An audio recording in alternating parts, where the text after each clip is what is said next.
Life with Ben, only on PTV.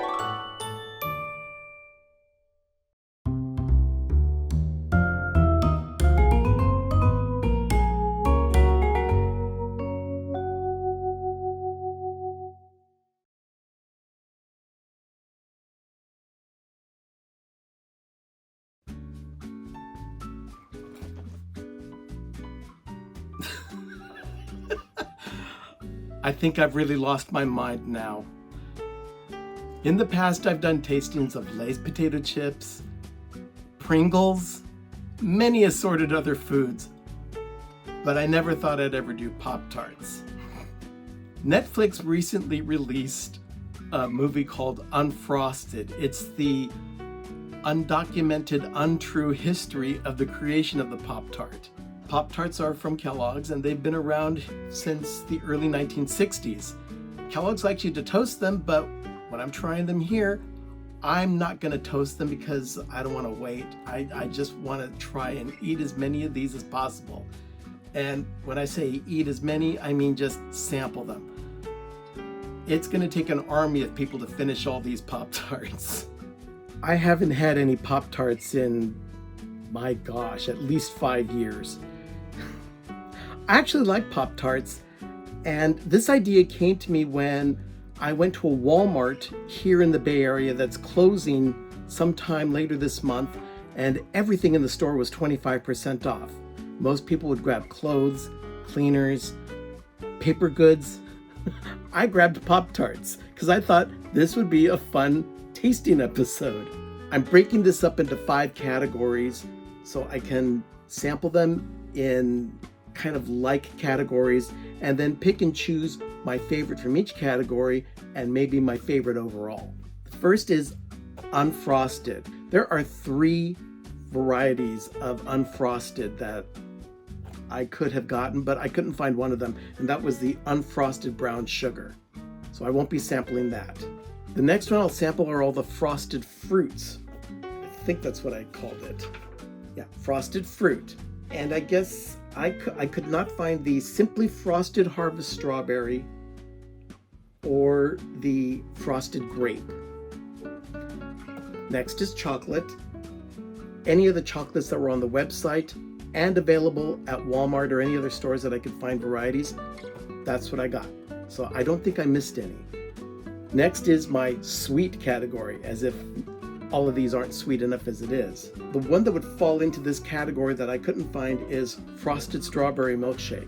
I don't know if that would have wrecked with my lactose intolerance, but good thing. Anyway, I couldn't find the strawberry milkshake. The final category is the dessert category. And I think I found all of them that I could have found according to the Pop-Tarts website. Let's get started. The first I'm going to try are the Unfrosted. They look about as delicious as I remember them. Oh my gosh, what have I gotten myself into? Strawberry. And blueberry. These are pretty standard flavors for Pop-Tarts. And as a kid, I think I always gravitated towards the blueberry, and with good reason. It's the better of the two. Sorry, strawberry fans, but that's my call. I like the unfrosted blueberry. Next up is frosted fruit. You know, when Pop-Tarts were originally introduced, they were just plain. They didn't have any frosting on them. It was like 3 years into their existence that Kellogg said, let's slap some frosting on top of these things and make them really sweet. Let me just try these. I'm gonna sample the cherry, frosted cherry. Ooh, that's like eating a cherry lifesaver. That's a bit much. Next is the wild berry. That's delightfully busy. There's just too much going on in this one for me. Next is the frosted raspberry. This started off really nice until it started tasting like medicine. Frosted blueberry. That's actually very nice as far as a Pop-Tart goes. And now we're going to finish the frosted fruits with the frosted strawberry. I don't know what it is about Pop-Tarts and strawberry flavoring, but it's just a little too subtle. Yeah, you want it to be flavorful and sweet at the same time as a careful balance. And I think for these 5 varieties, the best one is the frosted blueberry. Just going back to my childhood again. The third category that I'm going to try are the chocolate variety of Pop-Tarts. I'm noticing a pattern here in that every single one of these Pop-Tarts, whether it's unfrosted or whatever, you can tell exactly what they are, at least in the factory you could, just by the way they're prepared. Each topping looks a little different, kind of like what See's Candy does to each of their chocolates. Everyone has a little specialty pattern or some distinction to let you know what you're sampling. And in this case, these are chocolate Pop-Tarts for breakfast. I hope a lot of you are not eating these for breakfast on a regular basis. I know I'm not. I can't even consider chocolate for breakfast. But we're gonna start with the frosted chocolate fudge. Nope. Oh, that's got such a weird flavor. The more you chew, I need water. This does not bode well for me. Next one is the frosted cookies and cream. This barely tastes like anything. Both of these have a weird aftertaste quality to them so far. I'm not digging these, but I'm gonna power through the other 3. Next up is the frosted chocolatey chip pancake Pop-Tart. And it's got a weird maple. Oh my gosh, I'm afraid.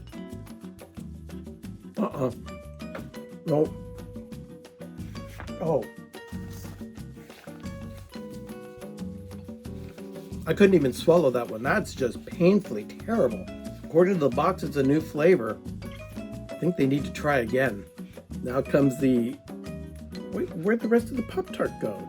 Did it break in the package? I didn't eat this. Not yet, anyway. It's the frosted hot fudge sundae. Well, so far that's the least offensive. The last one I'm going to sample is the frosted chocolate chip, and it just has a drizzle of frosting on it, so I don't know why they're calling it frosted. This is more like an unfrosted, but we're going to try it. I found the rest of my hot fudge sundae Pop-Tart. It broke apart. This one is the least offensive. It's actually not that bad. So I'll have to say that this is my favorite in the chocolate variety. The next category of Pop-Tarts is what I'm referring to as sweet. Now, I'm calling these sweet because I didn't know how else to classify them. The first is the frosted brown sugar cinnamon. This is one of the original flavors of Kellogg's Pop-Tarts. Not the frosted variety, but just the unfrosted brown sugar cinnamon, but I couldn't find that one, so this is the one I'm going to try. Now this tastes like childhood. This flavor took me right back to being a kid. It's so simple, and yet so delicious, as far as sweet Pop-Tarts can go. This one is the frosted s'mores. I'm not a fan of s'mores. The only thing that I really like my marshmallow in are Rice Krispie treats, which Rice Krispies is a Kellogg's product, so why aren't they doing Rice Krispie treat Pop-Tarts? This is the s'mores. Surprisingly, this isn't nearly as offensive as I thought it would be. It's actually not that bad for a Pop-Tart. But next, speaking of cereal tie-ins on Pop-Tarts, this is Apple Jacks. This is a new flavor, and instead of Rice Krispies, they went with the Apple Jacks. I just can't. But I have to. Oh.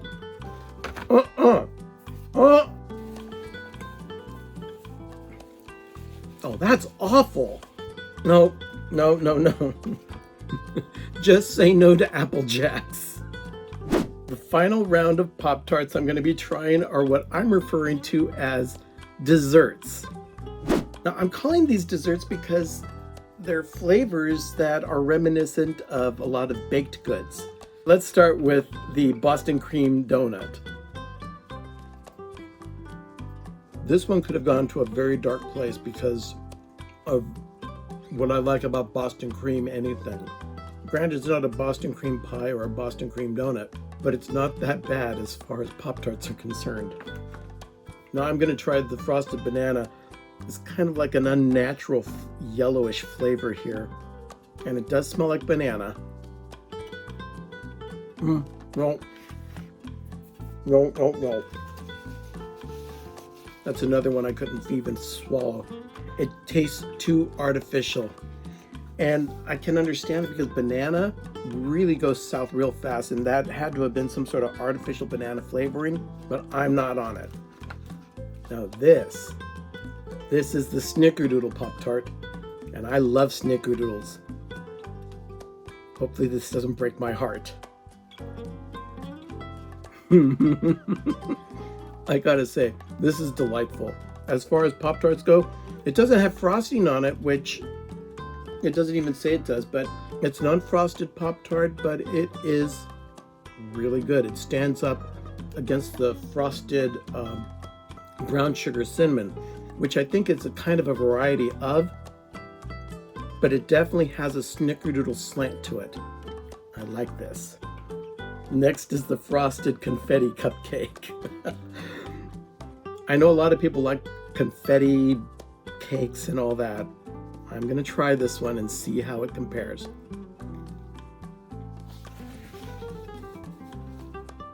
It's not that the confetti cupcake Pop-Tart was bad, but it was just sickeningly sweet. I could not swallow it. The last in the desserts I'm trying is the pumpkin pie Pop-Tart. Now this has an expiration date of this month, so I'm assuming that this was a holdover at the closeout for the Walmart store that I went to for all these Pop-Tarts. And it was probably sitting on their shelves for a while. These might be stale. I don't know, but I'm gonna give it a try. This has got to have preservatives in it, but you know what? I don't care. It actually tastes pretty good. Okay, that is the desserts. Now, these are my 5 picks out of the categories that I sampled. As far as the categories went, we went with the unfrosted, the frosted fruit, the chocolate variety, the sweet, and the desserts type of Pop-Tarts. And overall, these were my picks. I went with the unfrosted blueberry and the frosted blueberry. I've always been a fan of the blueberry flavoring. I won't deny my partial to that. The chocolate varieties, as far as I'm concerned, they can all go away. You shouldn't be eating chocolate for breakfast anyway. It's just too much. But I chose the frosted chocolate chip because it was the least offensive of the chocolate.